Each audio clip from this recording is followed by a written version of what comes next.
Welcome, ma'am. Please continue. Ma'am coming. Welcome, ma'am. প্ৰতি মুহূৰ্ততে মই এতিয়া তেওঁৰ লগত লাগি থাকিলেহে হ'ব। লাগি থাকিব নালাগে, কিন্তু আপোনাৰ যে অফিচত কিবা এটা ইম্পৰ্টেঞ্চ আছে আৰু কামবোৰ যে আপুনি দায়িত্ব সহকাৰে কৰে সেইটো তেওঁক বুজাই দিয়ক। তেওঁ জানে মই যে কামবোৰ গুৰুত্ব সহকাৰে কৰোঁ। তেতিয়া প্ৰমাণ কৰি দেখুৱাওক যে আপুনি অফিচত কামবোৰ কিমান ভালদৰে কৰি আছে। আমি সকলোৱে এটা পৰিয়ালৰ নিচিনাকৈ কাম কৰি যাম আৰু এতিয়াৰ পৰা আৰু দায়িত্ব সহকাৰে আমি কামবোৰ কৰিম। Have a good day. এইবোৰ যদি আপোনাৰ প্লেনিঙে নাছিল তেন্তে অকল ইমানবোৰ টকা লৈ কিয় গৈছিল, লগত কাৰোবাক কিয় নিয়া নাছিল, আৰু এইবোৰ কথাটোতো চুৰি হোৱাৰ পাছতো ক'ব পাৰিলে পুলিচক।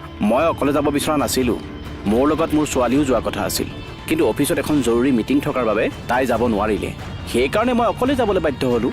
ইয়াত মোৰ কি দোষ?